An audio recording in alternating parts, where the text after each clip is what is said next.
Bonjour et bienvenue à cette nouvelle émission d'Histoire de livres. Nous sommes à quelques jours de la Saint-Valentin. Nous sommes également à quelques jours de la Semaine de prévention du suicide. Et ma prochaine invitée, bien sûr, va réunir le cœur et la passion, mais nous faire part d'un témoignage très important dans le parcours de sa vie. J'accueille aujourd'hui Louise Deshôtels.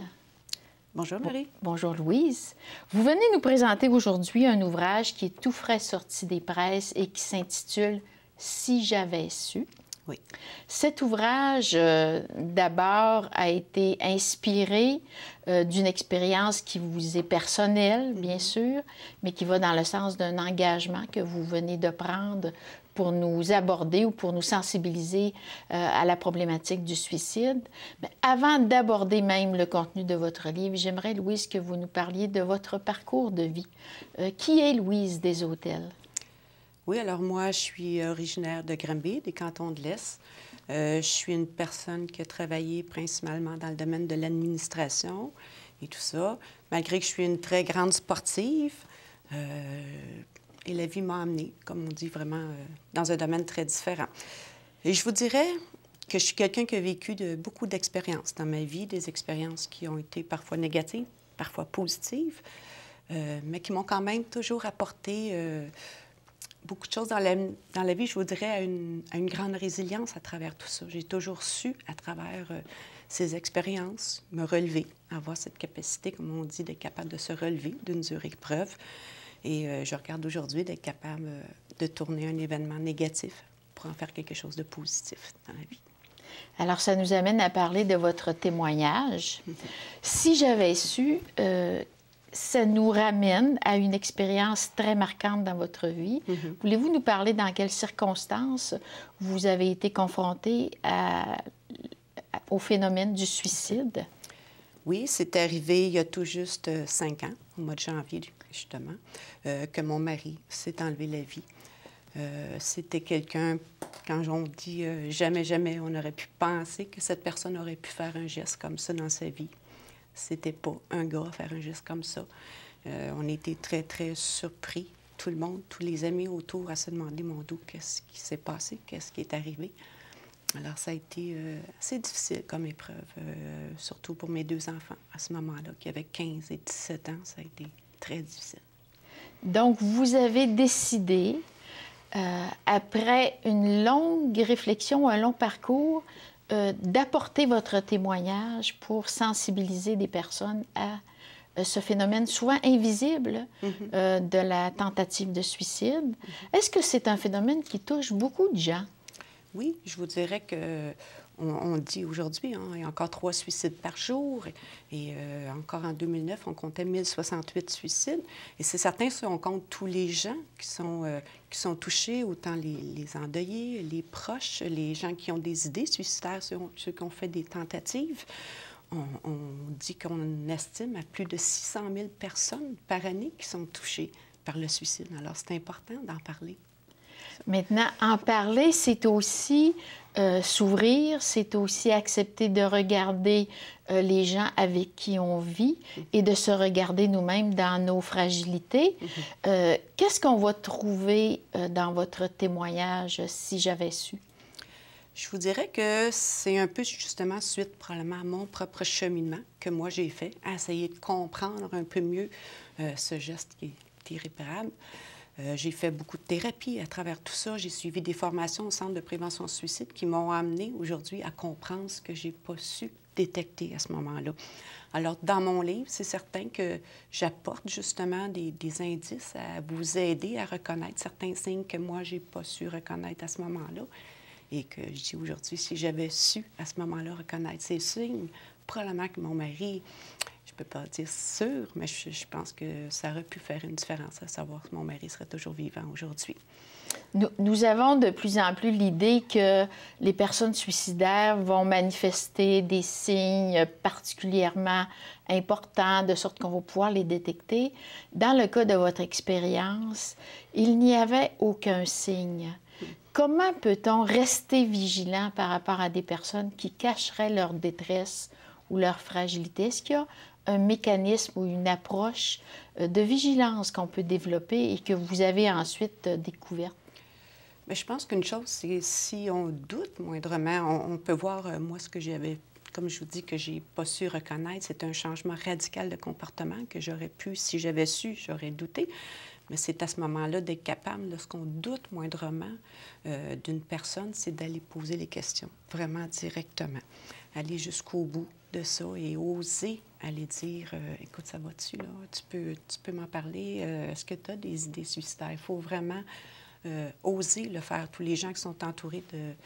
C'est certain que c'est pas toujours évident, mais je pense que quand on connaît, on prend le temps, comme moi, mon livre, qui vous emmène à prendre conscience, justement, de tous ces signes-là que moi, j'en étais pas du tout consciente. Aujourd'hui, c'est sûr qu'avec un recul, je peux me dire, ah oui, j'aurais pu reconnaître ça, ou j'aurais pu aller le questionner à ce moment-là si j'avais su cette détresse-là.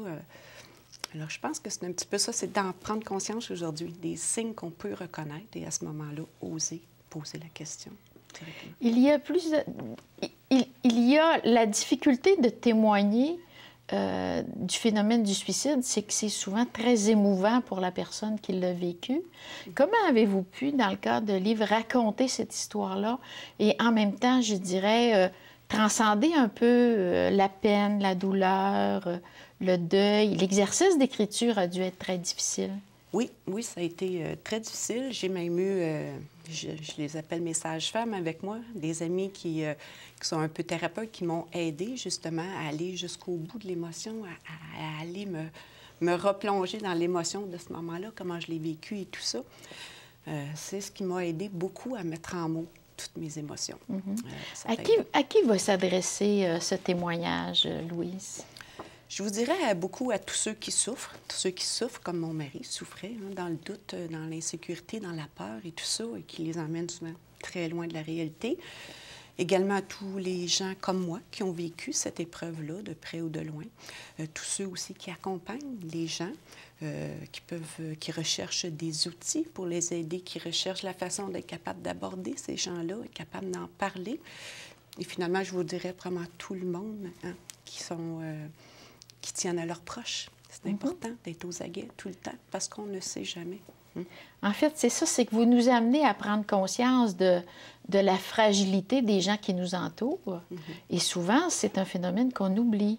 On oublie que soi-même, on peut avoir des périodes difficiles, mais on oublie aussi que nos proches peuvent vivre dans le silence le plus complet, dans la solitude, de très, très grande détresse. Est-ce que l'idée de votre livre sera accompagnée d'autres témoignages publics? Est-ce qu'on aura l'occasion de pouvoir échanger avec vous sur le phénomène du suicide? Bien, moi, c'est certain que je vais continuer à faire des conférences. J'ai travaillé un petit peu, je l'ai présenté au Centre de prévention suicide, qu'ils ont très bien aimé aussi. C'est sûr que mon but, c'est de m'engager dans ce côté-là vers la prévention pour vraiment éveiller les gens à cette conscience-là, d'être vraiment vigilant aux gens autour de nous.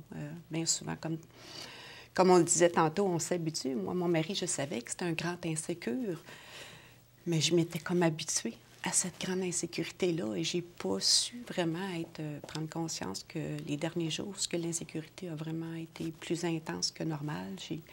J'ai pas su être peut-être complètement aux aguets. Là. Aussi vigilante que vous auriez pu l'être si vous aviez eu les outils. Mais à cette époque, vous ne connaissiez pas les outils.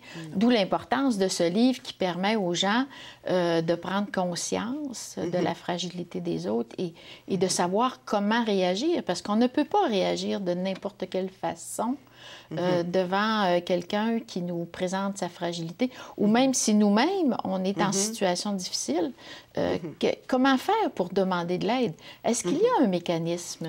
C'est sûr, demander de l'aide, c'est pas évident, mais aussi, si vous accompagnez des gens qui sont fragiles autour de vous, vous pouvez toujours appeler au Centre de prévention suicide si vous ne trouvez pas la force de le faire. Eux vont vous donner aussi, vont vous guider à travers de ça, vont être capables aussi de voir si vous doutez de quelqu'un autour de vous qui est rendu à un certain niveau de détresse et tout ça, ils vont être capables d'analyser avec vous l'ampleur aussi où c'est rendu et tout ça, et même parfois intervenir.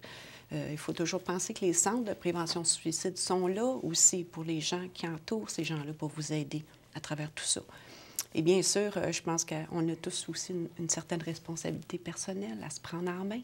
Hein? Quand on sent qu'on a des difficultés, qu'on vit des moments très difficiles, bien, je pense qu'on a tous un peu cette obligation-là. Moi, je l'ai fait après cette épreuve-là, aller chercher de l'aide. C'est important. Mes enfants, ça a été la même chose. On est tous les trois allés faire des thérapies pour nous aider à passer à travers cette épreuve-là.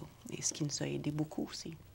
Donc, s'ouvrir pour parler du suicide, c'est aussi une façon de faire prendre conscience aux gens qu'on est responsable de soi-même d'abord, et ensuite, on est responsable des gens qu'on aime pour leur tendre la main au bon moment. Est-ce qu'il y a encore chez les gens une réticence à avouer qu'ils ont besoin d'aide? Ah oui, beaucoup, et je vous dirais encore plus chez les hommes, c'est certain. Moi, je le reconnais directement avec mes enfants. Entre ma fille et mon fils, c'est très difficile encore pour mon fils d'arriver à s'ouvrir. Par contre, il commence. Là. Je sais qu'il a dû faire des thérapies à travers... parce que ça a été extrêmement difficile pour mon fils. Et je sais qu'il y a eu des outils. Je l'ai un petit peu poussé, obligé à faire certaines formations, des cours de gestion de la colère. Et aujourd'hui, bien, je me dis, il a quand même appris. Il y a des outils aussi en main qui est capable de se servir, qui va lui servir toute sa vie pour l'aider justement dans d'autres situations difficiles de sa vie. Alors, votre témoignage est vraiment très important. Il arrive en ce début de semaine de prévention du suicide. Est-ce que vous pouvez nous indiquer comment vous rejoindre ou comment être en mesure de vous demander une collaboration pour éventuellement prononcer une conférence ou accueillir votre témoignage? Oui, vous pouvez me rejoindre, avoir toutes les informations au sujet des conférences aussi sur mon site Internet, qui est le www.louisedeshotels.com. Alors, vous allez toutes les infos. Vous pouvez également commander mon livre à partir de là, qui va être en copie papier numérique également, à partir de maintenant. Alors, bravo, Louise Deshotels, pour ce livre « Si j'avais su », S'ouvrir pour prévenir le suicide, disponible aux éditions Veritas Québec, également dans toutes les librairies à partir du début de février, donc le mois de sensibilisation à la prévention du suicide. Merci pour ce témoignage. C'est moi qui te remercie, Marie. Alors, je vous quitte avec une petite pensée, comme j'ai l'habitude de le faire pour les gens. La plupart des personnes ont un moment dans leur vie où ils peuvent faire de grandes choses. C'est celui où rien ne leur semble impossible.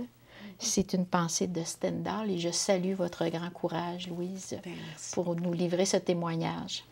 Nous vous revenons dans quelques minutes avec un prochain invité, M. Léo Couturier. Entre-temps, j'inviterai les auditeurs, bien sûr, qui veulent participer à notre promotion, de nous écrire à info@tvrl.ca. Je vais vérifier. info@tvrl.ca. Nous ferons l'attribution d'un album, le journal de notre amour, dans le cadre de la Saint-Valentin. Merci. À tout de suite.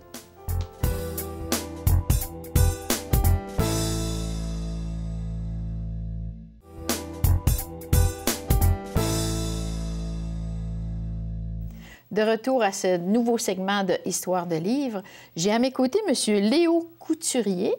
Bien. Heureuse de vous accueillir, M. Couturier, mais je me permets de prendre quelques instants pour les auditeurs qui nous écoutent pour vous rappeler que nous avons une promotion actuellement. Alors, le Journal des écrivains de notre amour sera attribué à l'un des participants à notre tirage de cette semaine. Il vous suffit, pour vous inscrire à ce tirage, de nous faire parvenir un petit courriel à info@tvrl.ca. Parmi toutes les inscriptions reçues, nous ferons l'attribution du Journal de notre amour, ce petit album qui nous permet de consigner les meilleurs moments de notre vie à deux. Et bien sûr, pour souligner la Saint-Valentin, il s'agit d'un cadeau qui sera sûrement très apprécié. Alors, j'invite nos auditeurs, bien sûr, à s'inscrire nombreux. Et je vous reviens en compagnie de notre invité, M. Couturier, qui nous présente un livre vraiment intéressant, étonnant même, dont le titre est « Les Tamalous, intrigue chez les aînés en résidence », publié aux éditions Mots en toile.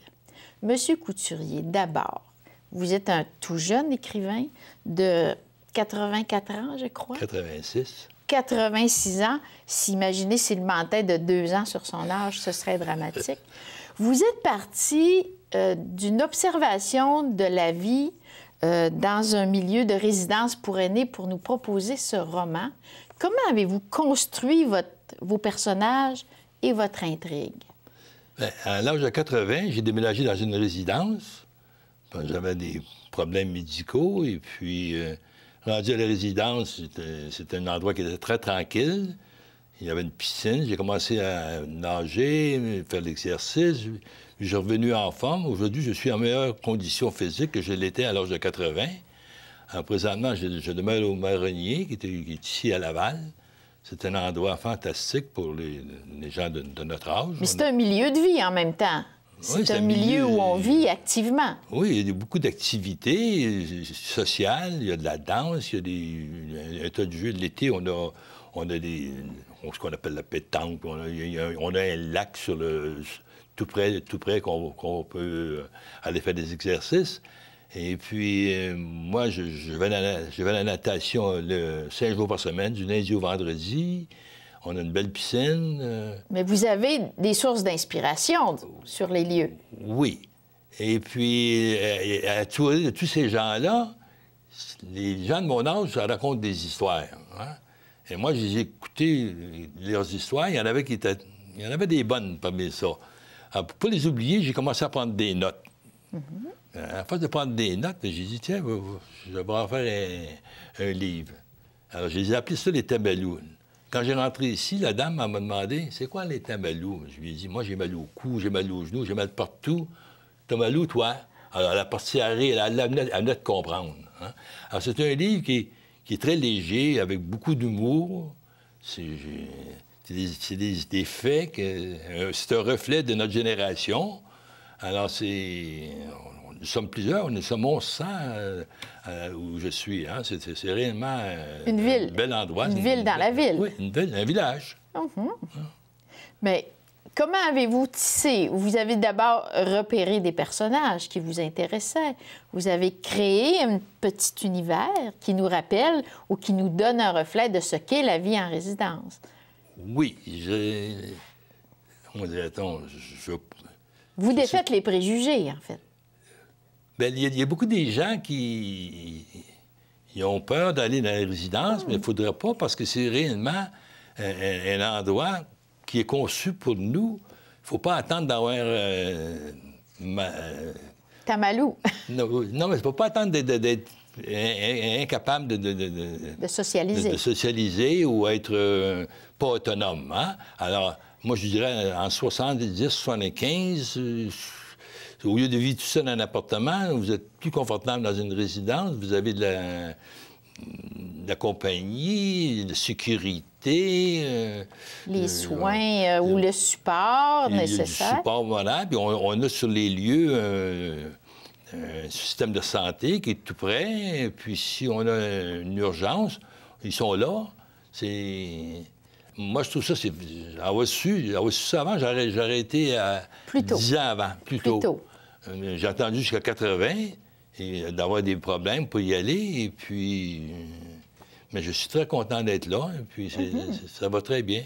Mais votre livre fait la preuve qu'effectivement, en dépit des petits malaises qui sont dus à l'âge et qui sont presque inévitables, il y a toute une vie qui peut s'installer dans les résidences pour aînés. Oui, mais c'est ça, des petits malaises. On en a tous, même à 40 ans, à 50 ans, on en a. Mais vieillir, c'est vivre. Il faut avoir des projets, il faut avoir des engagements. Moi, j'ai toujours des projets, j'arrête pas. Je ne sais pas quel projet que je vais faire le prochain, mais au jour le jour, on vit pour le présent. Oui. Et écrire ce livre vous a demandé beaucoup de temps? Vous a demandé un effort particulier? Oh, ça a pris 2 ans et demi pour écrire le livre. Hein? On prend des notes, on met tout ça ensemble, mais un jour, il faut dire, bon, faut le finir. Hein? Ça prend beaucoup de concentration. Il y a une chose que moi, je ne suis pas... Est-ce que vous l'avez écrit à la main d'abord ou est-ce que vous êtes à l'ordinateur? J'ai un ordinateur. Ça fait 30 ans que je joue dans les ordinateurs. J'ai pas de problème avec ça. Okay. Et puis, j'ai un site... votre site Internet? Vous allez sur www.letamalou.com ou .ca. Alors, vous avez toutes les descriptions du livre qui sont là-dedans. Okay. Le livre est dans toutes les librairies. Et puis, ça a été bien reçu au centre... Dans les centres pour aînés. Aussi au Salon du Livre. Ça a été bien reçu. Et puis, présentement, je fais des présentations à différentes résidences. Et puis, ça va bien, moi. OK. Vous êtes parti pour une nouvelle carrière, mais c'est pas votre première carrière. Parlez-nous un petit peu de votre cheminement personnel. Oh là là, hein? D'où vous venez d'abord? D'où êtes-vous originaire? Moi, je suis né à New Brunswick. Mes parents ont déménagé à Montréal quand j'avais 3-4 ans. Mais à l'âge de 15 ans, j'ai commencé à voyager. J'étais au Lac-Saint-Jean, en Ontario, une petite ville du tabac. J'étais déjà bilingue. Et à 18 ans, je travaillais dans un cirque de l'Ontario à Nouvelle-Écosse. J'ai eu un accident, malheureusement, qui a coupé ma carrière. Et puis, j'ai commencé à faire du bateau à voile. Et puis, je suis devenu mécanicien, travailler à bord des bateaux, à Sorel, qui m'a emmené à faire des réparations sur des bateaux, ce qui m'intéressait. J'ai devenu capitaine éventuellement. J'ai pas eu d'enfants, mais j'ai eu 22 neveux et nièces. Et puis eux, ils m'ont toujours demandé de venir faire un tour sur le bateau parce qu'ils aimaient ça, aller à l'étranger, dans différents pays. Et puis ils apprenaient ça leur faisait des beaux voyages durant l'été. Ils ont tous dû aborder mes bateaux. Ils m'ont bien servi. Et puis aujourd'hui, j'ai écrit le livre, c'est plutôt pas pour les gens de mon âge, c'est plutôt pour eux autres. C'est les autres qui sont votre relève. Qui vont être ma relève. Oui, ils vont être ma relève. Ils vont essayer de me surpasser. Oui, c'est ça. Et puis, il y en a 2 qui sont devenus capitaines. Et puis, une, elle travaille dans ce métier-là. Elle a marié un de mes amis qui était capitaine de bateau. Okay. Alors, ils sont dans la famille, ils sont pas mal orientés vers les bateaux par rapport à mon influence. Donc, la navigation, ça a été une grosse partie de votre vie, mais vous avez gagné votre vie comme mécanicien.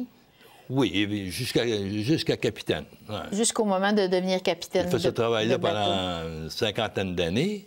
Et puis même, j'ai écrit un livre sur...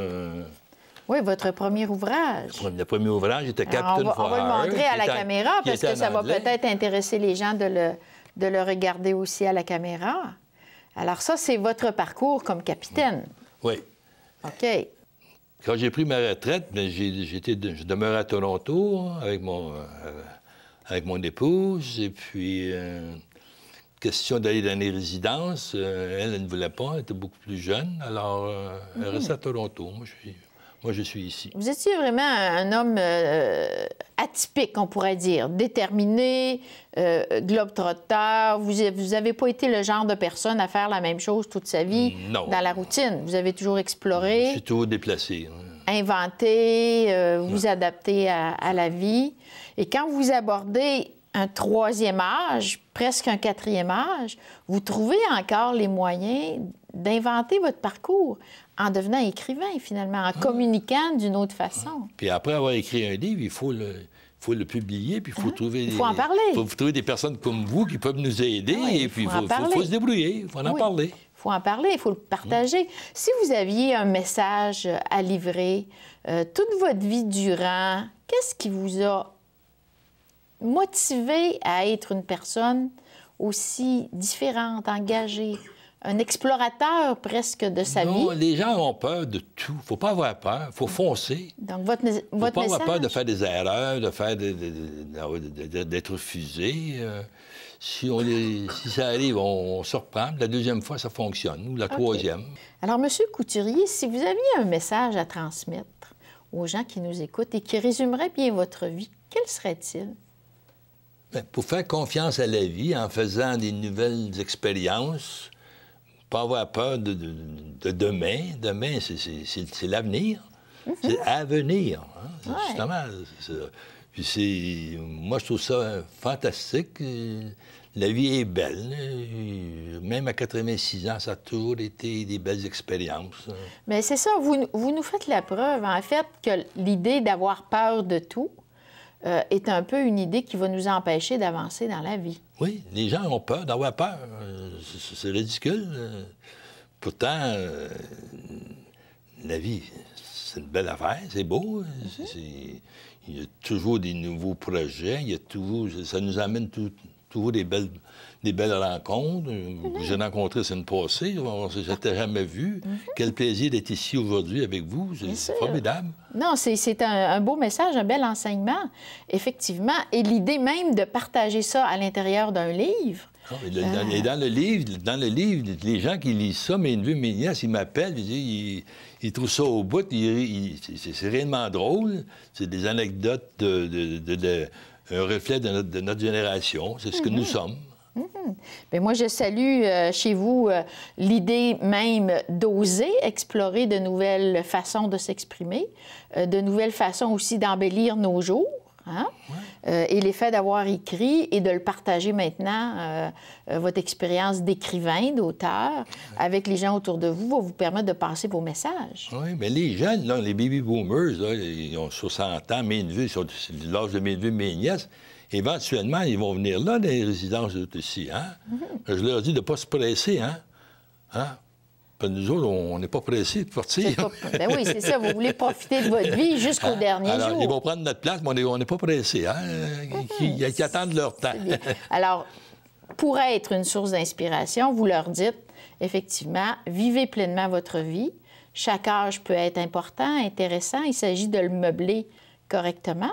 Et à la retraite, ici au Canada, nous sommes chanceux parce qu'il y a des formulaires en place par nos gouvernements, effectivement, partout, qui prennent soin des gens de notre âge, et puis c'est très bien.